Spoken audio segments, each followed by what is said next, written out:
Pandy was getting things ready. It was Friday morning and the kettle was on, and Pandy was having a quick tidy up in his already very tidy home before Giraffena arrived. The bell rang. Pandy got up from his chair and opened the front door.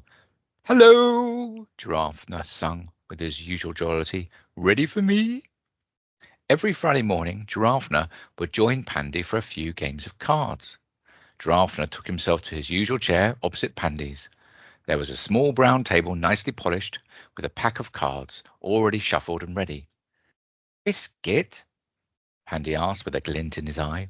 This was something he always did at the beginning of every Friday card game. "I've got pink wafers." Pandy presented three onto a small plate. Pandy presented three on a small plate. "Yes, go on," replied Giraffena eagerly. "Shortbread?"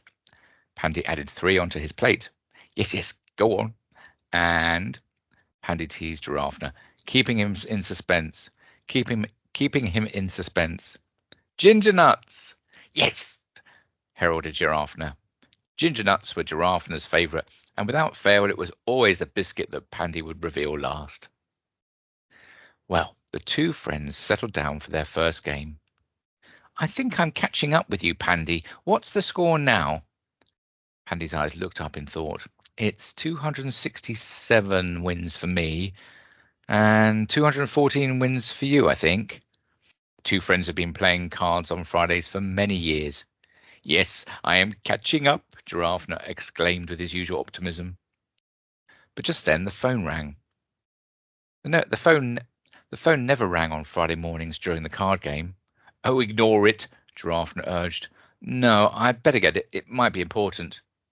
And with that, Pandy stood up from his comfy chair and walked over to the sideboard and picked up the telephone. "Hello, Pandy speaking." "Oh, Pandy, oh, come quick." It was Badgerer, a good friend of Pandy's, who lived down the street. Whatever is the matter, Badgerer? Whatever is the matter, Badgerer?" "Oh dear, come quick, really, it's important. I'm stuck." "Stuck?" "Yes, come quick, please." Pandy moved his mouth away from the phone and reported to Giraffena. "It's Badgerer. He's stuck." "Stuck?" replied Giraffena. "What does he mean, stuck?" Pandy returned to the phone. "Oh, is that John? I shall stop here for a minute. Hello, I'm just recording. Oh, I'm not on video, Mr. Sir." "Oh, very well." "Ah, that's better. I don't have to look at you." Very "Mr. close. McGirardi." Yes, Tomo. So you didn't fancy the cheese phone then? You Well, wanted to use the micro soap. Yeah. Soaped. Yeah, microscopes. Did you have some problems with the technology? Yeah, it's being dill delicious. Dill delicious. Dill delicious. Yeah, it keeps trying to make me open the app instead of just coming up on the windscreen, and then it says, "Oh no, you can't use this anymore. You need to sign up for an upgrade." I don't want an upgrade. I just want to talk for free. And then every time I did it on the internet, it says, "Oh, we seem to be having a server problem at the minute. However, if you'd like to upgrade, our app will be fine." I'm sure that's totally the case. But anyway, here we are, and I've transferred to my magical telling bone, and so you were trying to do it on your computer laptop machine? Yeah, but no. Well, it's a bit annoying having to hold a telephone. Is it comfortable? It's fine. I'm sat in my comfy seat, and the telephone is resting its weary legs on the desk. That's good. Are you in your study? I am, yes. Yeah, surrounded by bare walls. Oh, but you normally have all of your stories on the walls. Yes, they came down because we painted painted your bedroom for you for next time you visit. Ah, thank you. That's kind. But I haven't put the musings back up yet. Can I guess the colour? Oh yeah, please do. Is it white? Not white, no. Oh, I'm not sure if I know many other colours. I can understand that.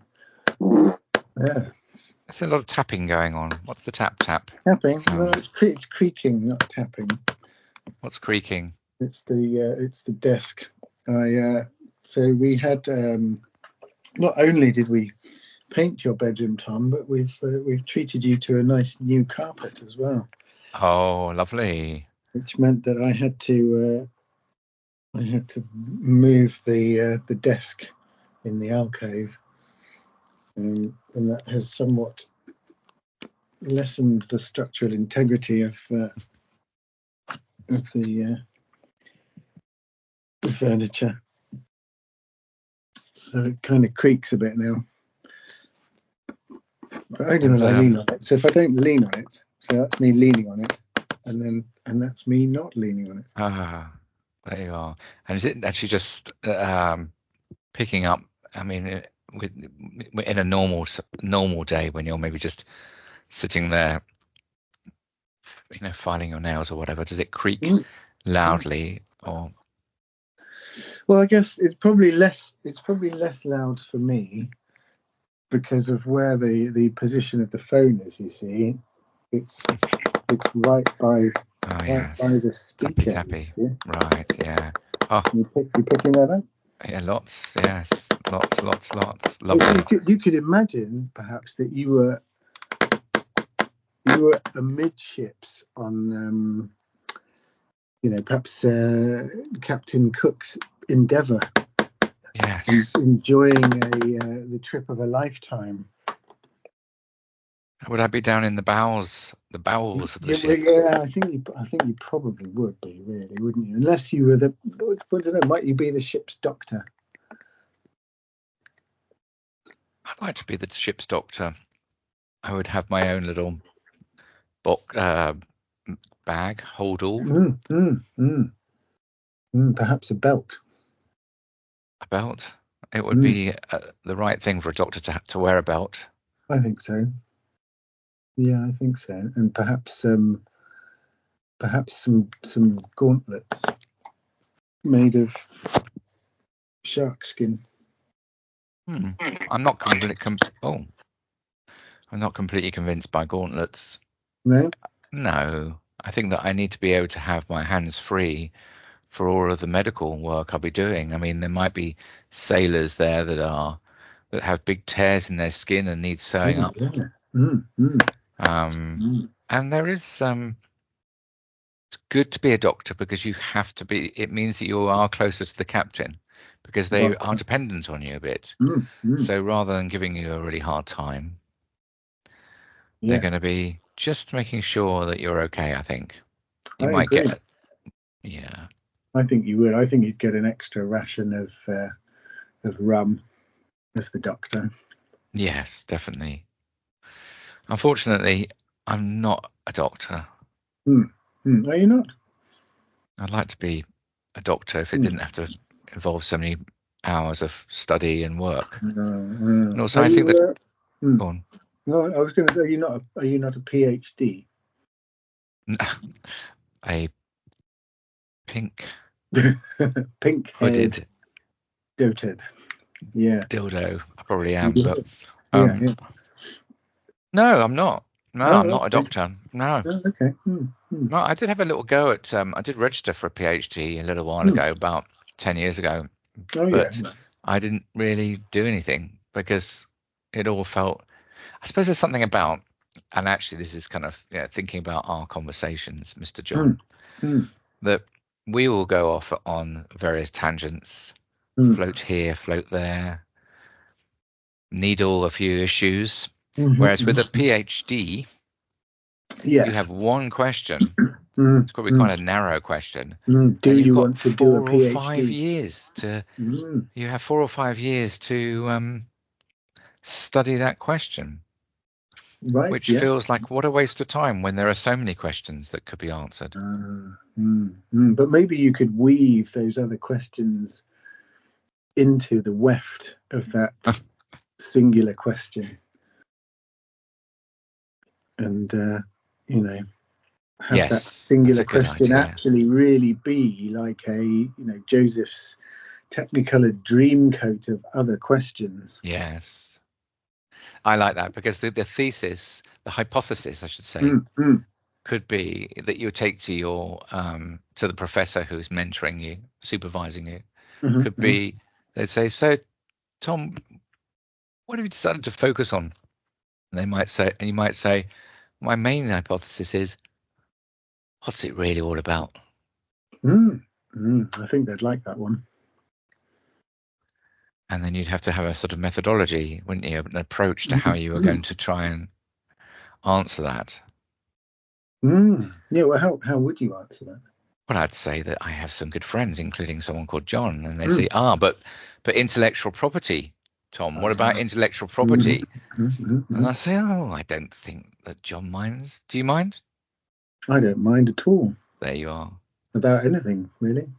I say, so the methodology is sitting every now and then and allowing, rather than focusing, allowing it to just come to us in its own time. Yeah. Which, of course, the listeners of this podcast will realize will come to them in due course. They'll have to follow the journey that we're on here, and we're not going to give them the final podcast episode to tell them the answer to that. No. We will eventually, I'm sure. Oh, yes. Well, yes. Particularly if there's sponsorship involved. No. But yeah, what's it all about, really? Or what was it really about? So I would suggest that maybe it's beige coloured walls. Yeah, you're less wrong on that one. Yeah. Oh. Yeah. I think that I remember you talking about beige when I came over. Oh, yeah. For New Year. Was that not just in reference to your slacks? I wouldn't wear light beige slacks. Do you know why? Why? Because of the piss back. Yeah, indeed. The darkening around the crotch area is quite apparent, isn't it? It is. Especially if you're going into old folks' homes. Well, even if you're going to a party and there are attractive people that you want to be popular with. Yeah. Well, maybe. And there you are with dots of. But maybe you'd be more popular with the right kinds of people. It's true. Yeah, I'm trying to imagine, if someone came in with. Actually, no, you're right though, John. Because if someone came in to, let's say, my party and they had a little bit of droplets round, as long as they looked otherwise, okay-ish. Not, I don't have to be, but I take that as a sort of sense of these are just, this person's just a ordinary. Just a regular guy. I don't need to be scared of them. No, indeed. Other than if you were perhaps stood next to them in a urinal. Well, you might want to be wary of your own slacks and the crotched area. You mean that he might spray onto my trousers? Well, he might angle it deliberately so that it bounces, kind of like piss billiards. So it would bounce back off the splashback behind the urinal. And if he got the angle precisely right, you would get a fine spray. Very fine. Your own crotch area. I mean, the fine spray's all right, because usually by the time if it's very fine, then by the time you've left the toilets, it's usually dried a little bit somehow. How does that work? It does, or maybe it just soaks in to a point where you can't see.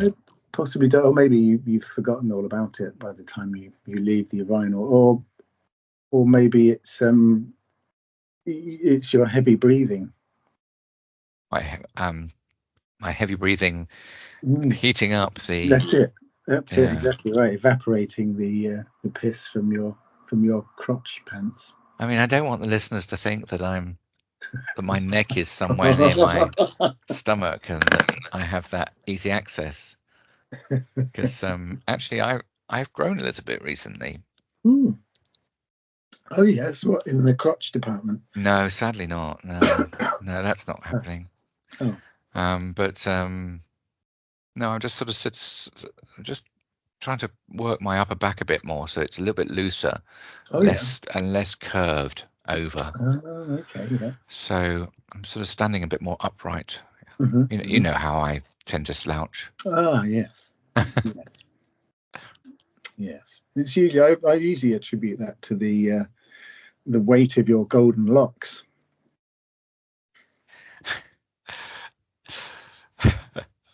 That fine leonine mane that you sport.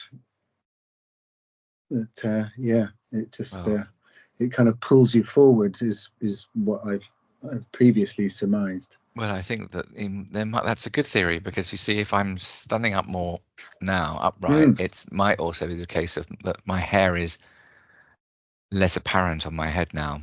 I don't know whether you've noticed that, but I don't actually have as many of those golden locks that I used to have.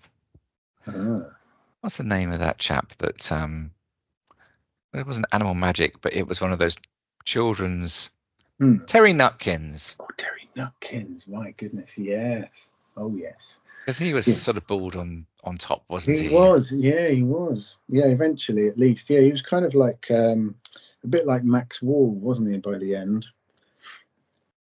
Yes, he was. Yeah, I liked him. I agree. Felt he was a friend. He was a way about him, and he was mentor to Chris Packham, wasn't he? Who's now really kind of edging up to take over from David Attenborough once he carks it. Do you think? Yeah, I reckon he'll be the Beebs go-to guy. I reckon. I think the authority. I mean, he's opened up to the fact that he has some. Is it autism or something? I think it's Asperger's, I think, isn't it? Yeah. Asperger's. I'm wondering whether they use that anymore. I think that's going out of fashion, that term. Oh, really? Is it? I always thought it was kind of like an elitist term for autism. So you're basically autistic, but you don't want to be seen as being some sort of subclass, whereas Asperger's has a kind of grandeur to it. Yes, more like you're right. Savantism about it. It's like, well, I'm extremely high functioning. In fact, probably more so even than you non-autistic people. I could imagine going into my local slightly higher class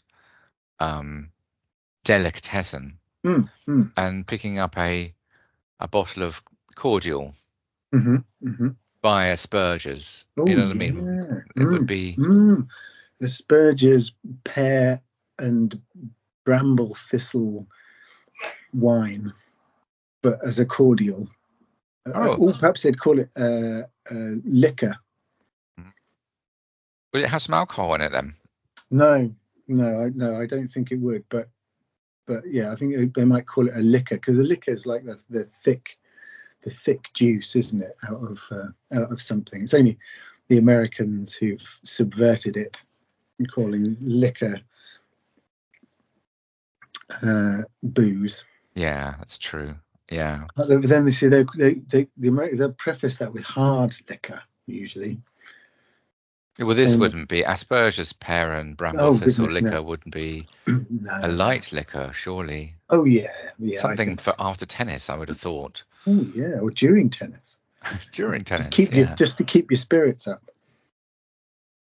But it hasn't got any alcohol in it. No. Okay. No. So just the natural thistle will just keep you strong and vibrant. Yeah. Okay. Yeah. Yeah, I think so. But just to return to your original point, when I was a teenager, my friend and I used to refer to him as Terry Chugnutkins. Don't get it. What's a chug nut? You don't know what chug nuts are? Oh, you're so posh, Tom. Yeah. Chug nuts, like dangleberries or whiz bits. I mean the testicular. No, goodness, no. More like the kind of the little brown bits that get stuck in your rectum hairs, your anus hairs. Oh my God! Oh, I am so posh, aren't I?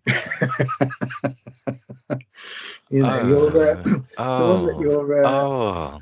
you're what do they call it? Your man of the stool would normally wipe away for you.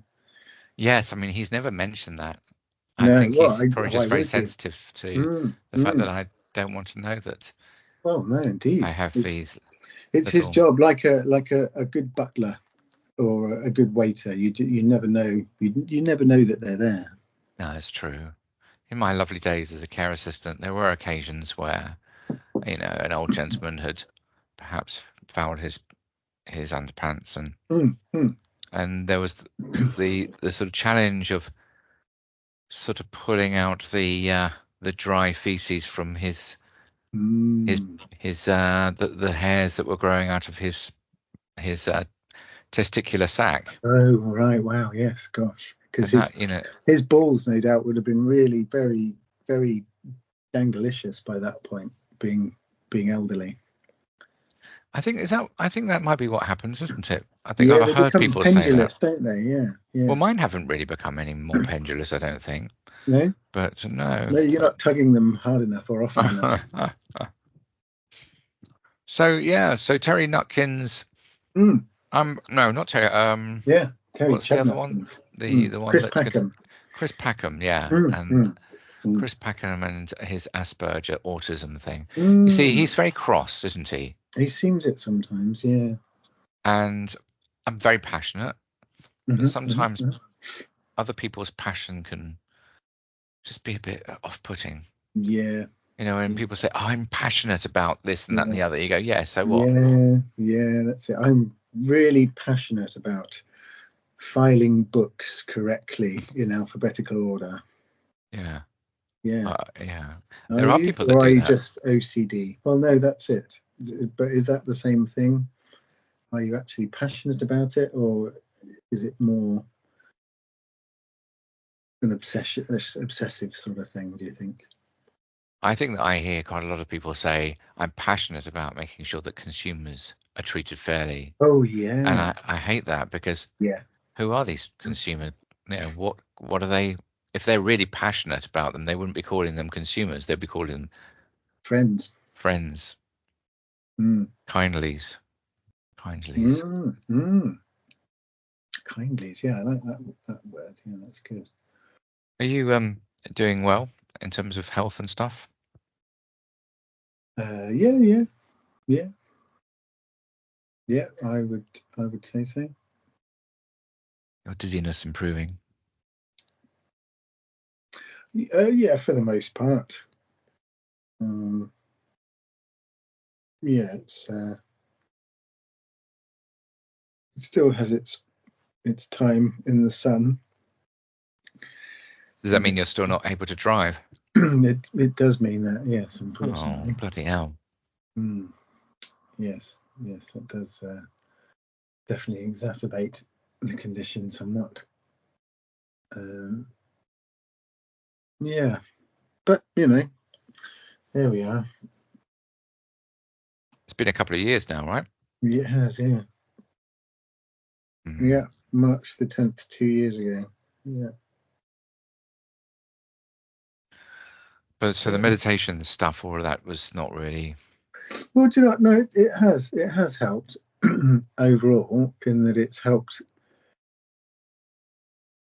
acceptance. I think has been the key to that, and it's helped to change focus. So we did work a lot on changing, kind of practicing moving your focus from one thing to another thing, and actually that helps quite a lot. Kind of not kind of going with it too much if it does start to start to get worse is actually just accept it and allow it to be however it's going to be, but just try and not dwell on it too much, really. And actually that does help quite a bit. Does it also make it so if you are focusing on it, does that make you like oh God, it's getting worse? Does that make the dizziness worse? Yeah, it does. Yeah. Oh. Yeah, it does. But sometimes it's very, very difficult not to focus on it, because it's when it's really tugging, like an old man's pendulous balls. It's it can be difficult not to focus on it. But the meditation stuff does seem to have helped it in that respect. Is that finished now, that course? Yeah, it finished 2 or 3 weeks ago, I think. So you're carrying on with it, with meditation? Not in a heavy way, but equally, most days I'm giving it kind of like a short 5 or 10 minute perfect practice, so it's good. Just kind of keeping the hand in, as it were. I mean, I think that it's like a reset. I mean, I know that you know that I'm a bit of a fan, but certainly for me personally, it feels that like sometimes I think, right, I'm just going to do a body scan or breathing or whatever. Suddenly I'm like, oh my God, actually I'm completely full of stress, and my brain is I know I can watch the activity in my brain a bit. I think, what the hell is it doing? And then slowly, and sometimes actually the emotion comes out as well. Sometimes when I'm like, I'm not very good. I mean, I don't think maybe you're very good either. There's some, dare I say, but I'm not very good at letting feelings just come out. No. And so sometimes it just fills me up with whatever it is, the stress or the ups, whatever it is. Yes, I agree with that. I definitely found there were a few sessions as part of the course that I was starting to get quite emotional, kind of feel these kind of almost like clumps of indistinguishable emotion just kind of rising up. And I think my previous reluctance to give these emotions air has meant over the years that I sometimes struggle to recognize different emotions, and so they all just can feel like a big clump and just feel a bit negative, when actually it might not all be negative at all, but because you feel a bit overwhelmed because there's so much of it sometimes. The default is, that must be really negative. But so that seems to be changing a little bit with the meditation, is actually allowing myself to visit some of this emotion, and just, as you say, watching your brain, watching your stepping away from it a little bit. It's like, okay, right, I can recognize some of that a little bit better now. So so that's all good. That's good. Yeah. Well, I hope it carries on being, because I think Penny was sort of, there was a theory when she was driving me back, wasn't there? There was a theory that she was sort of saying, trying to explain what the Oxford doctor was saying around that you had some short-term issue around balance, and then your brain hadn't readjusted back to what it was. So the whatever it was that created the dizziness or whatever had gone, but your brain hadn't adjusted back to where it was. I got that wrong? Yeah, no, that's about right. Is that still the theory? Is that still? Absolutely. Yeah. That it. Yeah, my brain kind of overcompensated because of like childhood trauma and things. Really? Because of that stuff? Yeah. It's all related, apparently. So people with childhood trauma apparently are much more likely to have functional neurological disorder. Apparently. Is that what it's called? Mm. Functional neurological disorder. Yeah. That's a good name. Yeah. Basically, it's a fancy way of saying we don't really know. But somehow it's quite nice to have that, isn't it? Yeah. It's done. It's recognised. Yeah. Well, that's it. It's like, so you're when not people just say, "Well, making what do you it mean all you're up. a bit dizzy? What do you mean you're a bit?" If people are saying that, you can then now say, "Well, I've got functional neurological disorder," and they go, "Oh, Absolutely, yeah. So shut your face. Yeah. That's it. And rather than saying, "Yeah, but surely if you just, That's right, bloody bloody just blah, just stand up. Just stand stand up. up. That's all you got You're to do. Just stand up. overthinking it. You're overthinking it." Yeah, just stand up. You'll be fine. Yeah. Oh, okay. Oh, George, you know, if only I'd thought that. Well, would you look? Yes, that's right. Look at that. Oh, let's try it then. I'll try it now. Maybe Yeah, that's you're what right. Jesus was You're about. right. Maybe that's what Jesus was about with all his miracles. You know, it's just like he just come along and just go, have you tried just standing up? Bloody hell. He's a genius. I am blind and I cannot see. Have you tried opening your eyes? Huh? Have you tried opening your eyes? Oh, you've cured me. Good old Jesus. Good old Jesus. I think he was a pretty cool man, don't you? I do. Yeah, I do. I like to think that he liked to be called Jim by his friends. Jim Bob. Yeah. But yeah, I think he was.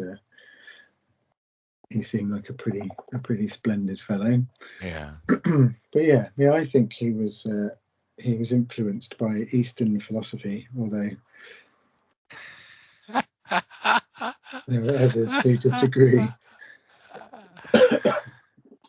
So how might have that happened? Well, I don't know, but when what's their names? Balthazar and Melchior and the other one, when they all popped up to say hello when he was a baby. Yeah. I reckon they'd have whispered some words of wisdom. Because they were from the east, weren't they? They were coming in from the east. Were. Yeah, that's it. Yeah, they were. Apparently, so they say. But then, as it's been pointed out to me, in terms of Jerusalem, the east was, maybe Iran or somewhere even a bit closer to home, Palestine perhaps. Oh. Well, let's pretend it wasn't for the minute. Yeah, absolutely. Yeah. And pretend that actually he was visited by one of the Buddhas, but maybe the main Buddha. Big Buddha. I can't remember his name now. Siddhartha Gautama. Yeah, that'd be him. Yeah. And what a lovely way to enter the world. By a little, I mean, if you're in a hospital on a trolley and you're coming out of your mother's mouth, I mean, vagina, it's a horrible clinical world that you suddenly come into, whereas actually being in a stable with a few animals and and Buddha, that's pretty cool, right? I reckon. It's going to start you in the right way, I think. It'd be pretty nice. Yeah, pretty sweet. Pretty sweet.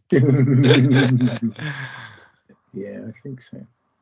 And thinking about the animals that, Jesus was surrounded by animals, I imagine that maybe Terry Nutkins might have been there. Hey. Yeah. Helping out somehow. That would be lovely, wouldn't it? Yeah. The lambs sort of grazing a little bit at the ends of his nibbling on his fingernails as he that's it. Yeah, in that way that their faces kind of scrumple up a little bit, don't they? And their bottom teeth kind of like. Yeah, they do. That's true. That's a nice image. A nice image. Yeah. Whereas, you're saying that he's going to be replaced by, what's his name again? Chris Packham. Yeah, I've got blocking him. So if Chris Packham was in the Yeah. if Chris Packham was in the Yeah. stable, he would just be getting annoyed and saying, Right. the baby's crying a lot, Mm. and this is not the right place for these animals shouldn't be. First of all, they'd be talking about the donkey and how it's been carrying Mary and the baby for all that time, and it's just inappropriate to be treating a donkey like that. What else would be saying? He certainly wouldn't be happy about the kings turning up, and he might even be a bit irritated by Buddha, actually, because I think that from what I understand from what Chris Packham says is that he has a sort of his mind is very, very busy. Oh yeah, okay, yeah. And so, people who are sort of busy people and they're busy minded find people who are very still incredibly infuriating, I think. There is this sort of theory, which is that you're somewhere between doer, feeler, and a thinker. Oh yeah. And the ideal is that you're somewhere in the middle between those. Okay. But you can sort of ask people who are predominantly doers, Yeah. what do they think of feelers? And they generally they get really fed up with them. Right. It's like, just stop. Feelers want to sort of always just be engaging with everyone else. Is everyone okay? Are we going to all do this all together? Just want to make sure we're all on the same sort of hymn sheet. And they find that very annoying. Whereas the thinkers are also very inward, and they take a long time to make decisions. So with that in mind, I think that Chris Packham would really struggle, potentially. Yeah. So are you suggesting that that the three wise men, one was a doer and one was a feeler and one was a thinker? Oh, I like that. Yeah. I'm not going to pretend that I was thinking that, because I think that's your idea, but I like that. One was a doer. Yeah. One was a feeler. Yeah. And one was a thinker. Yeah. So Packham Chris might have enjoyed perhaps the doer. Yes. But as you say, perhaps been varying degrees of irritated from mild to perhaps slightly more extensive with the other two. Indeed. And maybe that's because there's the story of Jesus being angry in the temple, isn't there? So maybe that's kind of where it came from. Maybe he was channeling some Chris Packham rage at that point. Because Chris Packham had been there in the barn, you mean, and it Exactly. embedded in his psyche from the first minutes of life. Yeah, without a doubt. And he was just expressing it, in that way, and having perhaps almost no understanding of where this fury stemmed from, And that's tough, isn't it? And I suppose really let's not. I mean, there's always room for, the Chris Packham types, the doers. Oh yeah. I mean, you don't want everyone to be. I mean, what would you say the Buddha is? He's a feeler, but he's also a thinker, isn't he? But mainly he's a feeler. Do you think so? See, I think that part of Buddha's perfection is the fact that he was right in the center of that triumvirate, wasn't he? Yeah. I mean, it's kind of an extension of samsara, isn't it? Because Buddha sits in the center of that wheel of the karmic wheel, doesn't he? In the center of that samsaric wheel. That's true. And actually, thinking about it, you initially don't think of the Buddha as a doer, but actually there have been plenty of people who are doing all the things that the Buddha was doing around, but they might not have pushed themselves as much as the Buddha did in terms of trying to get to that point of truth, which required huge amounts, I think, of particularly for a middle class prince as he was, putting himself into a place of discomfort is a sort of doing thing, isn't it? It's quite active, really. So I think you're right. Yeah, absolutely. So you've got the three kings, and then Chris Packham, Buddha. No, Buddha's sort of in the middle, and Terry Nutkins. Terry Nutkins, and of course you can't forget Michaela Strachan, because she was on the Really Wild Show with Terry Chug Nutkins and Chris Packham. I didn't know that. I didn't know that Chris Packham and Terry Nutkins were on the same television program together with Michaela Strachan. Yeah. And it was called The Really Wild Show. I remember it, sort of. Yeah. I used to quite like Michaela Strachan, and she was on the Hitman and Her as well, wasn't she? Yeah. And it was going to be the Buddha that was going to be the hitman, but then unfortunately, you know, he couldn't make it, and it was Peter Waterman. It was Pete Waterman. Pete Waterman. Yeah. Well, I didn't realise they had the Buddha slated for that particular slot. Yeah. I'm also wondering whether strolling towards Bethlehem, you know, Joseph and Mary and the donkey. Yeah. Joseph was probably struggling with the fact that actually his wife was pregnant, but he knew that it wasn't him because he hadn't inserted his penis into his wife at this stage. So he was probably feeling very inferior, and might be wanting to sort of big himself up to himself, you know, try and kind of cover it up. And so he might, as he was sort of walking along with next to the donkey, have a bit of a jaunt to his walk, a bit of an attitude, and might be referring to himself as the hitman. Oh, yeah. And her pointing up to Mary on the donkey. Yeah. Or maybe he referred to himself as the donkey with a wink. Oh. It's good. We don't need to say any more about that, do we? Really? No, I don't think so. No, that's it. I mean, I think that from my memory, Jesus and Joseph do look quite similar to each other. I mean, it's not that, like, you know, Joseph was a black man and Jesus was a white man. They were both, you know, had a skin color that was neither white or black. Well, it was more Mediterranean, wasn't it? I think. Yeah, sort of. You know, I don't like that phrase, olive skin. Do you? Do you not? I don't know. It implies kind of greasy, I think, slightly, doesn't it? It does. I think so. As opposed to tonality, to me, it kind of more of a finish. I mean, they're referring to the olive oil as in being a sort of goldenish color.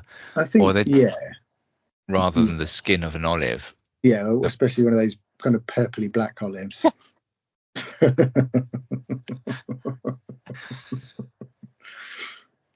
They're quite tasty, those purpley ones, aren't they? Yeah, they are very nice. Calamari olives. Yeah, I just finished a pot of those this very afternoon. Did you have a sort of a stick? A toothpick them up? thing. A toothpick, yeah. No. I used my stick fingers. Sharpen them a little bit. Yeah, they were very good. Yeah, are they the Kalamata olives? I thought Kalamata olives were green. I think the Kalamata ones are they not marinated in red wine? Oh, are they? Oh, I might be getting confused. I don't really have olives very much. I think that's only at your house that happens, Tom. I don't have olives here. I can't afford olives. And there's only me. So. Do you not sunblush your own tomatoes? I'd like to be able to do that. I mean, it was a lovely day for that today. It really was. I mean, I was over at Rachel's today, having just a relaxing time. And what's nice about not being at home is there's no feeling of like the errands. You know, when you're at home and it's the weekend, you think, I should finally get round to cleaning the toilet. You know, that kind of thing. Oh yeah. So do you clean Rachel's toilet instead? Well, I was going to say, I was sort of sitting there. I was sitting on a nursing chair. Do you know what they are? They're lovely. I must buy you one Oh, day. please. It's like a rocking chair, but it's even more gentle. So rocking chairs are a bit too kind of unsubtle, Back and forth. back, forward. Yeah, This sort of glides a bit. It's gorgeous. Yeah. Is it on So, runners? It's kind of, yes, it so is. rather than actually tilting you at angles of, between, say, 20 and 50 degrees, it just kind of shunts you backwards and forwards a little bit. Yes, that's right. And Right. in a very lovely way. I would thoroughly recommend it. The only problem is that it's quite hard. I was sitting there and I had I had a radio right next to me with the speakers next to me, and I was listening to a bit of Radio 3 actually. Ooh, very nice. Yeah, quite nice. And but it was perfect sound, perfect volume for me, but it meant that because the speakers were next to me, it didn't have to be too loud for everybody else. Anyway, Rachel was sort of during the afternoon, very hot day, just kept on mentioning the fact that she was going to be, she was going to trim the lawn. It's just because it's enormously overgrown. I mean, she hasn't touched it since last summer. And I think this is a common thing that I've picked up sometimes with people, is that particularly if you're in a relationship with them, is they'll say something like, I really ought to get the strimmer out. And she said it 2 or 3 times, and I was like, I know what you want me to say. Yeah. And so what did you say? Well, I initially thought, I'm not going to say it immediately, because I'm a bit like that. Because I don't like being told what to do, or even having a sense of that. I didn't want to be thinking, oh yeah, I wouldn't be like, oh, I'll do it for you. Anything you want, I'll do. It wasn't anything like that. But eventually I did it, and I thought, and I hadn't ever used a strimmer before. Oh, really? And I was like, I'll have a go at this. Okay. It's like a orange thing. Yeah. Plugged it in. Okay. And did she have a very lush lawn, your Rachel? I mean, it was just lush. No, I mean it's a complete state. So it was all just weeds going up to knees, that kind of level. Wow. Okay. Yeah. Oh yeah, I mean it's sort of out of control. So there was a lot of hacking it down with a strimmer. But anyway, I picked up the strimmer thinking, this is a good thing to do. It's making me, give me value, but also sort of making me look more like a man. Okay. So I picked it up, and after about 30 seconds of starting this thing, I couldn't do anymore. It was too heavy, too cumbersome. And I was like, God's sake, I know it was a sunny day. I was like, this is not good. The fact that actually I can't even lift up a bloody strimmer for more than 2 minutes. So I kind of made out. I did that thing with Rachel. I said, I'm just going to look and admire the work I've done so far. So I kept it all above. And then I sat down. I said, I'm going to have my coffee. She makes a lovely coffee. Oh, right. Yeah. And then I did it in bits. So, and actually now on my shoulders, I can feel the muscles a little bit more in my shoulders, as in I've done some work. Are they bulging? No, I think it's this case that they haven't ever been used for 50 years, 55 years. And now they're so, yeah. So on to the more important question there. What kind of coffee did Rachel make for you? Well, was it an affogato? I want to say yes.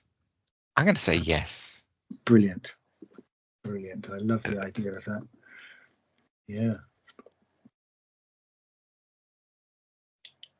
I'm going to get back to the story because actually I carried on with the strumming for a while, remembering that the grass was very high up to the knees, and there were sort of spindly bits of sort of sticky weeds. They grow horizontally over other grasses.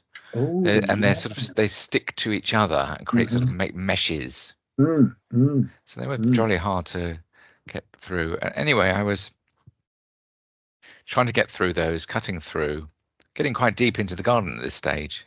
So I'd had quite a lot of coffee and lots of breasts, and then suddenly lots of rests. No breasts. No breasts. Okay. And then suddenly I heard a clonk. I thought, oh shit, what have I hit in the undergrowth? Oh yeah. and it was Chris Packham. Was he lying on the ground with his mouth open, waiting for grass snakes? I don't know what he was doing. I don't think he knew what he was doing, but he was certainly pretty shirty about it. Oh. Was he wearing sharkskin gauntlets? I'm trying to remember if they were sharkskin. To be honest, I didn't ask whether that was because obviously it had a sort of scaliness to it.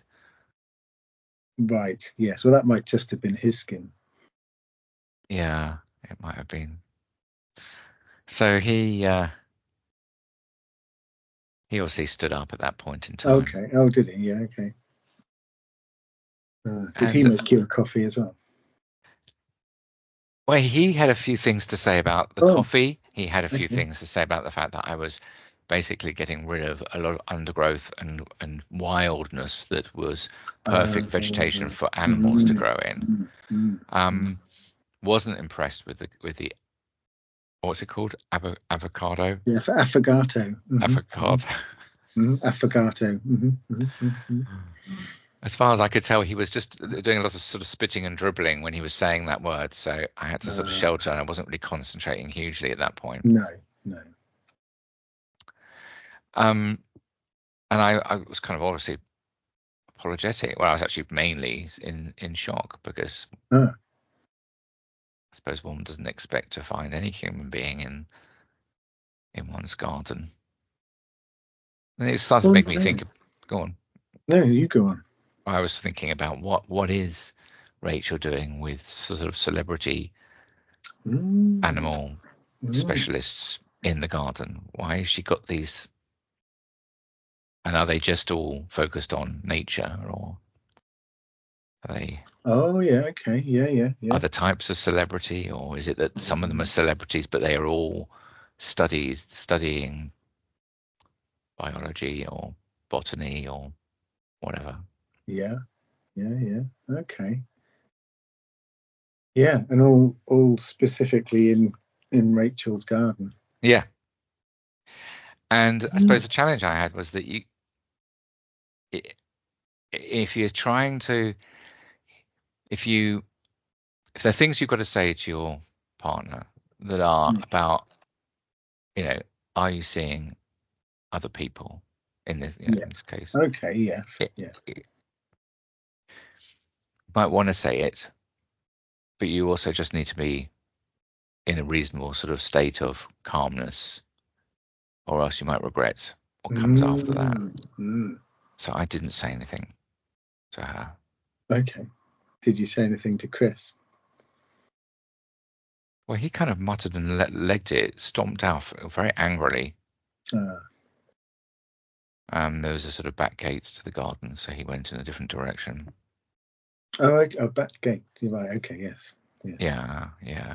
You don't have back gates in your garden, do you? Well, not at the back. We have a back gate at the front of the garden. Back gate at the front of the garden. I like that. Yeah. The back gate at the front of the garden. Yeah. Well, actually, I'll say that we do have a very large double gate actually at the back of the garden, but we don't really open it very much. What do you do? What happens if you do open it? Then all the neighbours can see into our garden. And is that a worry? Well, they're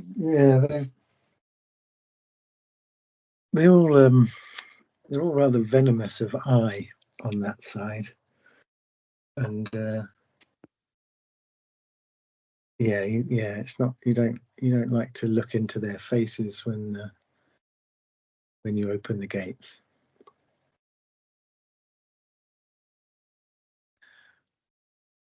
I thought that country living was all about community. Cunt. Yeah. Do you feel that you're living in the country? Well, we do. Yeah, but I don't think our neighbours think that they're living in the country. Oh. Where do they think they're living? Well, New York. I'm not entirely sure. Well, yeah, maybe not New York, but perhaps I don't know, perhaps somewhere like Ely. I can't believe you just came up with that.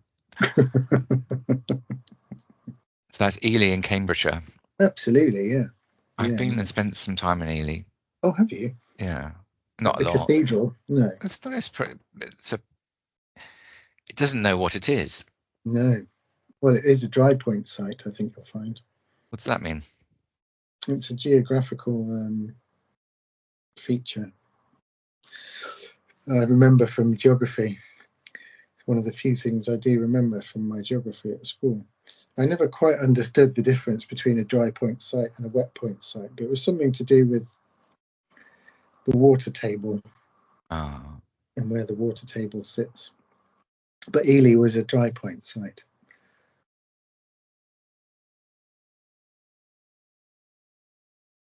well, that explains a lot, I think, maybe.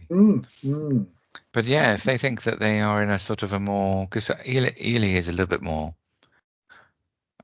there's a little bit more happening, isn't there? And so Yeah. Oh, yeah. And it's yeah, I think they do. They have kind of airs and graces a bit, I think. Plus, they're all a bit jealous of the fact that we've got quite a big garden, and they've all got very small gardens. well, you had to buy that land, didn't you? Well, that's it. So maybe you could That's how it stand on a works. step ladder Yeah. at the back of the garden, at the Yeah. back gate at the front of the garden, and Yes. just wave around documents that demonstrate that you have spent lots of money on it throughout the night with the aurora borealis Oh, yeah. above you. Yeah. Well, you're right. Perhaps we could make our own Magna Carta. But yes, Yeah. did you have you seen any borealis this weekend? Yeah, it's sort of back to nature, but a different type of nature, isn't it? Well, I have to say that there was some enthusiasm for looking out of the window, but it required going to the window and looking out. Yes. And I was sitting in my nursing chair. Yes. So did you have a support bra on while you were in the nursing chair? Yeah, Or, it's a bra that sort of just, listens and make those exact noises. That noise, yes. It does that a lot. So I'll be talking and it'll go, yeah. Okay. And how do you feel about that? And what does that make you think? Oh yeah. So it's a feeler thinker bra, but Yes. not a doer bra. It's not a doer, otherwise it would pull me up by my nipples to the door, no, to the window, to look for the aurora borealis. It would have done that, wouldn't it? Yeah. Yeah. So you saw it not? No, did you see it? No, we were asleep, and then we did go out last night, quite late, probably about 12:30. Well, in fact, I guess it was probably this morning if it was past midnight. But yeah, it was just very dark, but no aurora. No aurora.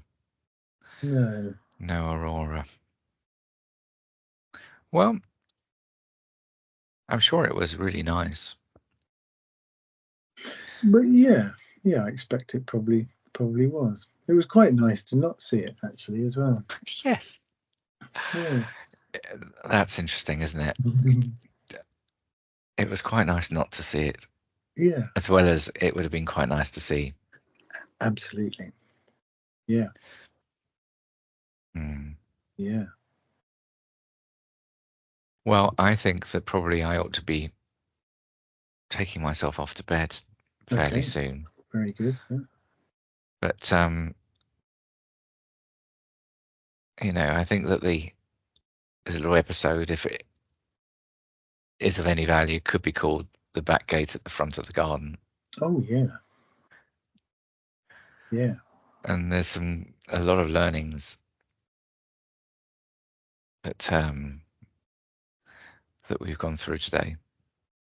Yes, I agree. Not least of which is if you take the R out of learnings, you have leanings. You can take the R out of learnings, but not out of leanings. but not out of. You can take the R out of learnings, but you can't make him drink. That's it. Yeah, that's right. No, I've thought a bit recently about what happens when you change letters, like a single letter, or remove a letter. I've been enjoying the American baseball again. Their season started up a few weeks ago, and one of the teams is the Dodgers, the Los Angeles Dodgers. And I've thought a few times, wouldn't it be really funny if you changed the second D for an N, and then there'd be the Los Angeles Dongers.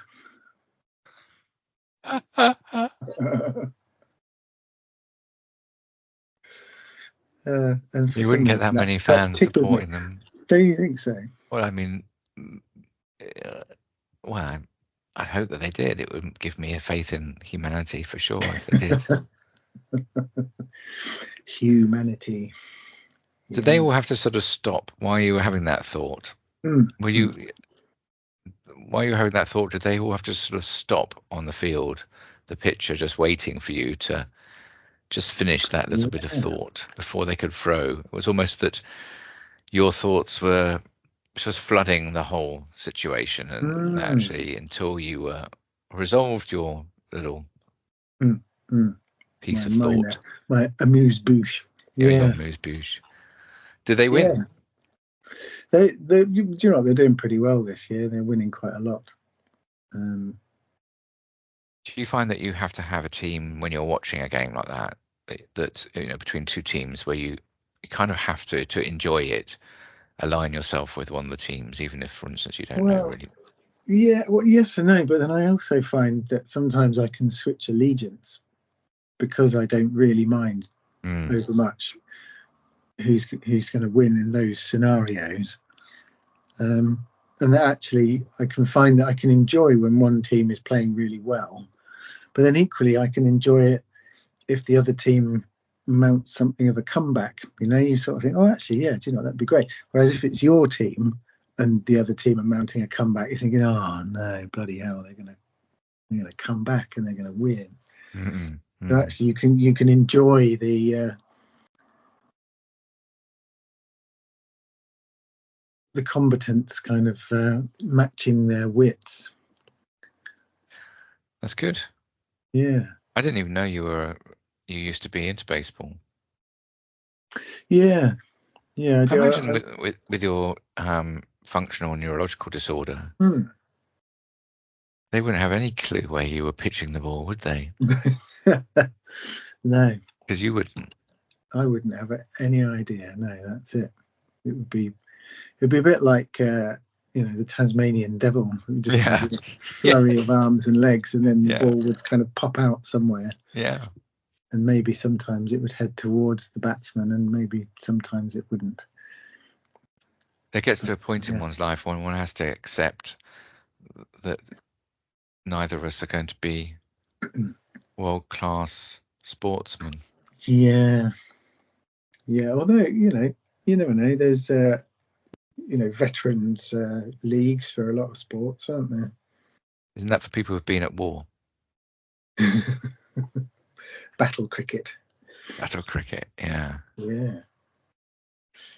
If you had to do one Olympic sport that's not based on what you'd enjoy, but based on the likelihood that you might be okay at it.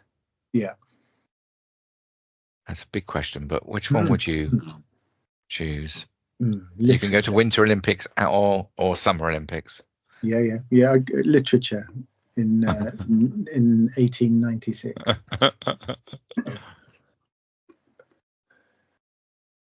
Yes. How about, or maybe High Lie?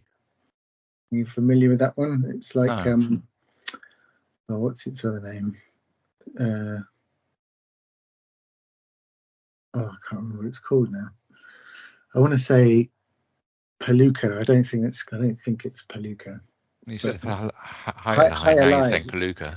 Yeah, well, I think they're the same or similar, very similar things. So it's basically High-Lie, as I understand it. It's kind of like a bit like lacrosse, but your hand is the lacrosse stick. So you've got kind of like this basket, this kind of elongated basket that extends off your hand, and you catch the ball and you use it almost like a woomerer, like a spear launcher. You know those you see people down the park with their dogs and they've got those bendy sticks, and they put the tennis ball in the bendy stick and they kind of go wanga wanga wanga, and then it kind of floops the ball out and it goes much further than they would probably be able to throw it themselves if they just use their own shoulder power. So it's one of those, is it? It's kind of like that, but yeah, it's in like a woven basket on the end of their hand, like a. Oh yes, no, that sounds familiar. And it gets really fast, and then the other person has to try and catch it and kind of zing it back at them. What makes you feel that would be your best Olympic sport? Well, I'm not bad at catching and throwing. No. And it doesn't look like it needs lots of running. So you don't need to be super speedy, I don't think. It's not like you have to be able to run faster than your opponent or, any of that sort of stuff.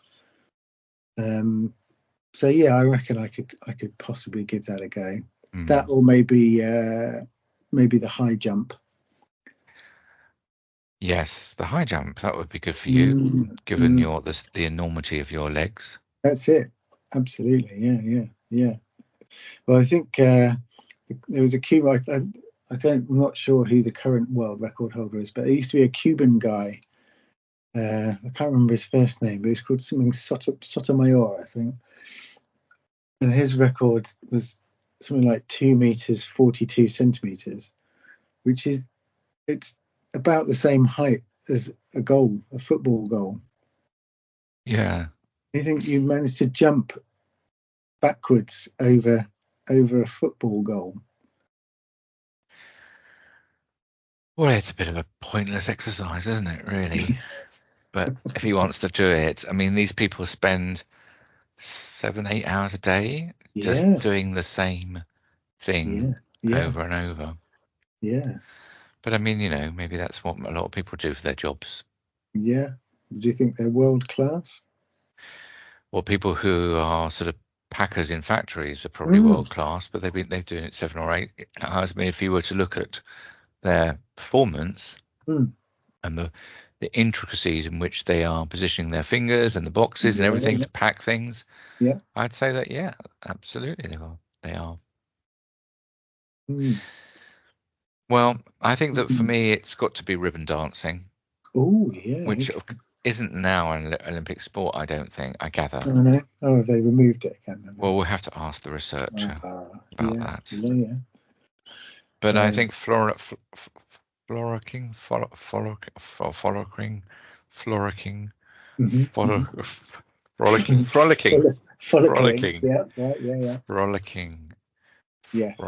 around with a red ribbon and a big smile. Oh yeah, is something that I could probably do quite well. I agree. Well, you do. You do have a radiant smile, Tom. Oh, that's kind. Yeah, it does. It lightens any room that you deign to reveal it to. Well, I think I will reveal it more often, but actually, also, I think that maybe it comes out of having lots of fun with the people that I'm with, such as you, John. Oh, well, there's an uncommon kindness, Tom. Oh, thank you. That's all right. Thank you. Well, I'm going to say good night now. Very good. I enjoyed that. And shall we do it more frequently? Yeah, let's do that. Did you like it doing it? I did. Yeah. It was nice. I mean, how's it compared to being on the our usual? Yeah, well, it was perfectly adequate. Good. Well, it's nice because I've got you in both ears, you see. Oh, very nice. Because I'm wearing a little headset. Oh, okay. So can you tell that does my voice move from one side to the other side if I move my head Yes, it around the did frame? a little Does it? bit, very Oh, slightly. okay. Yeah, Okay. Oh, that's interesting, isn't it? Well, that's maybe we could have some fun with that then, if that's how that's going to work in the future. yeah.